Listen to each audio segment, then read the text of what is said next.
recording. Is it recording? Yeah, it's recording now. Well, here he is, the main man. Can you introduce yourself, please? Yeah, my name is Michael Krasow, and I'm the president of Pacific Loan. So you want to go, Barry? Been working here since 1971 when I came to work with my dad. Worked with my dad until 1985, maybe 1990 he retired and took over. What else am I supposed to say? Well, you know, like your son's working My with you son, now. Do you see eye to eye with him? You're doing good, man.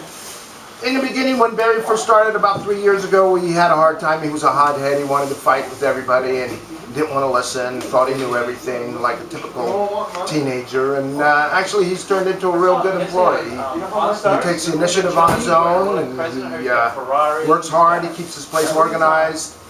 And like any family, no, you don't always see eye to eye, but 80% of the time, yeah, we get along fine. The whole crew here, we get along like a family. The manager, John Pawnshop, who you'll meet next, has been here since he's 14 years old. He just turned 50, and that is 36 years, and he is right now the backbone of the business, the hardest worker that I have. Barry's going to Macy's. Okay. He's probably learned that card and he's going to go to post office. Okay. Buy who a car? Girl. Okay. Anyway, so yeah. Well, you've seen the other pawn shop pack, you know, the other ones that they have the gold pawn shop pack. Yeah. How does this pawn shop, you know, set you apart from those? Well, Pawn Stars is not, first of all, you don't see the pawning.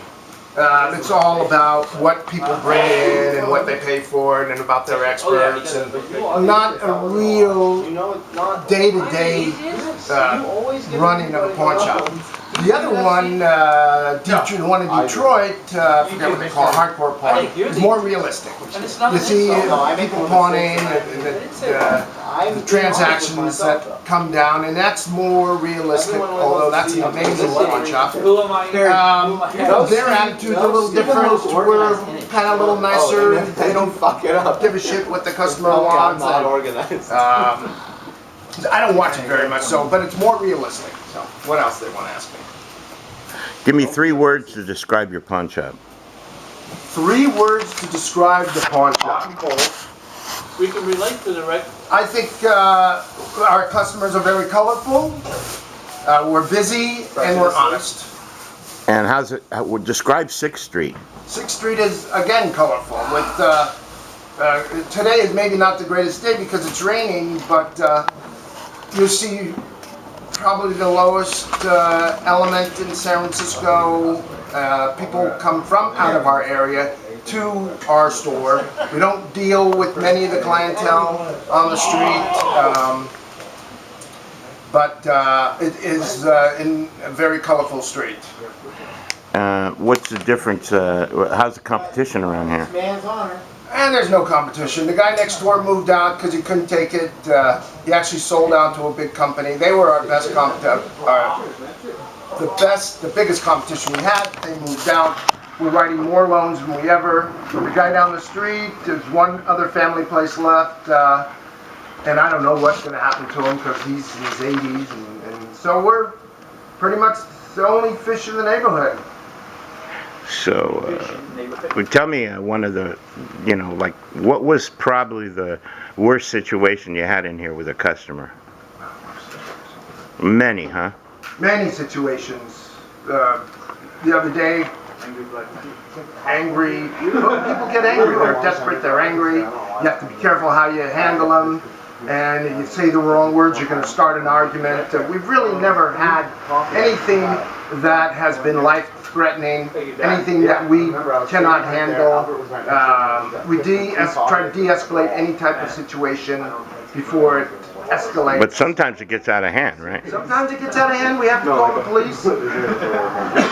Well, the police have a station on this street now, right? So they're real close by. They're close by. The station is not open yet.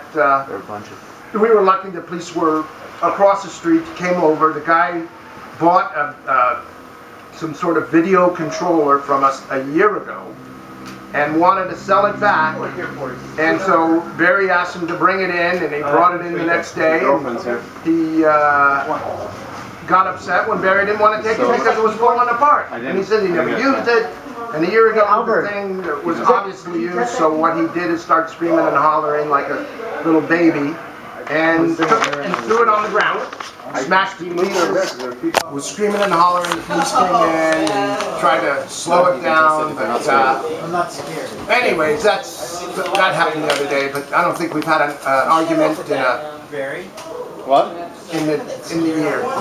Very few arguments. So now you've been here with your dad and all these years. What's been your biggest sale? My biggest sale was a 3.5 carat D flawless diamond for $65,000. Wow. And that was to the owner of the San Jose Earthquake soccer team. Wow. So that was a pretty big sale.